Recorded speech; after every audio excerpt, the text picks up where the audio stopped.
Mga kapuso, kung unsa man ang anaakaron sa Tagum City, Davao del Norte nga kalambuan, bunga kini sa ilahang mabungahong kasaysayan ug kagikan.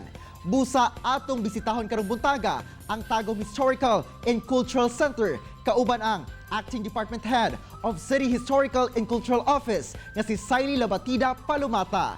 Good morning, Ma'am Saily, ug welcome dinhi sa At Home with GMA Regional TV ug daghang salamat sa pagdawat sa mong imbitasyon, ma'am. Kumusta ka, ma'am?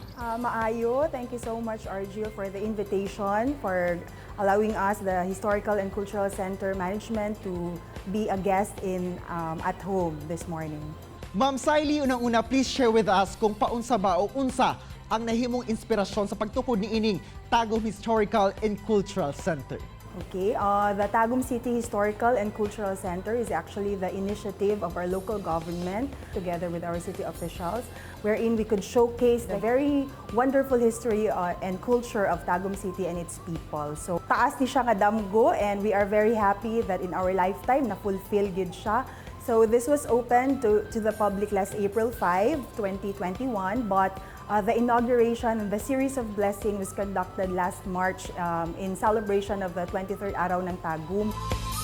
And I'm sure mapasalamaton ang tanang mga Tagumenyo sa pagmuntar ng ining Tagum Historical and Cultural Center, ma'am.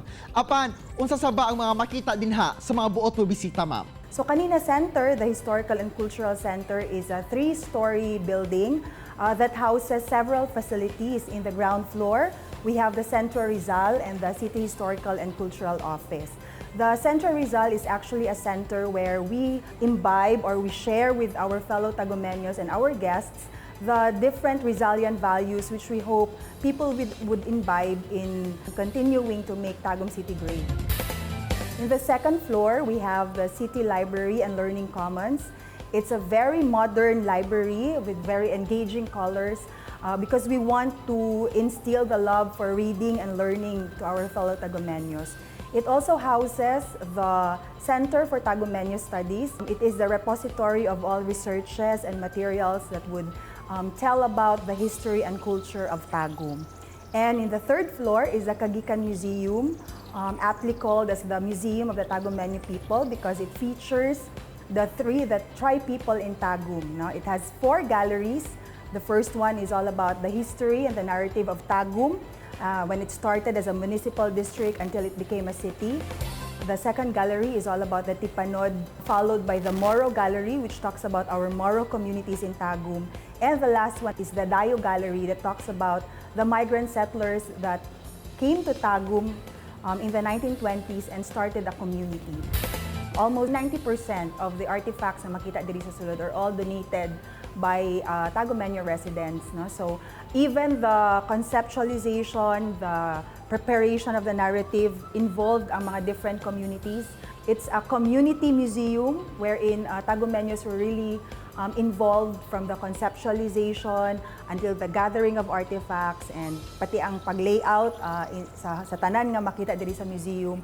This has been approved by the different sectors in our community because we want to portray, to project katuging tinuod na istorya sa kagikan sa mga Tagumeños. On the other side of the building is also the Tagumpay Theater. It's a 1,000-seater cultural theater that would showcase the talents of Tagumeños and Filipinos in the performing arts. Actually, ang tanan nga makita inside the center are all products of Tagumeños. No? So in-house gid tanan ang mga, from the artworks to the graphics, sa tanan-tanan. But that G-clef, actually it's a G-clef inspired symbol which cements amuang tag as the music capital of the South. It also is inspired from the infinite sign or infinity sign because we want Tagumeños to infinitely be connected with their history, culture, and heritage through this building. Wow, puno gayud no sa pagtulunan, kabahin sa kagikan sa mga Tagumenyo ug istorya sa kalampusan sa syudad ang imuhang ma-learn dinha sulod sa Tagum Historical and Cultural Center. Og sigurado ko, ma'am, nga excited na sab kaayo sila mobisita dinha sa Tagum.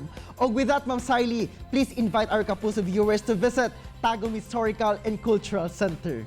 Yes, the City Historical and Cultural Center of Tagum is open to serve everyone who are interested to know more about the history, culture, arts, and heritage of Tagum, which is also a part of the whole narrative sa history sa Davao ug sa tibuok nasod sa Pilipinas. And so we invite everyone to visit, but of course, since it's still the pandemic, so there are some restrictions that we follow. So we follow the IATF protocols. And because we also have to follow the social distancing protocol, so in the library, we cater to 50 people at maximum at one time. And for the Kagikan Museum, there are only 20 guests allowed per hour to have a tour. So just follow the Tagum City Historical and Cultural Center Facebook page and you will see the advisories there. You would also be given a link on how to book online para mas safe ang inyong pag-adto dinhi. Alright, daghan kay salamat Ma'am Saily sa pag-welcome sa MUA this morning dinha sa Tagum Historical and Cultural Center. Thank you. Daghan kayong salamat sa tanang mga nananaw. Mga kapuso, tutok lang mo, mubalik pa ang At Home with GMA Regional TV. Kini ang At Home with GMA Regional TV.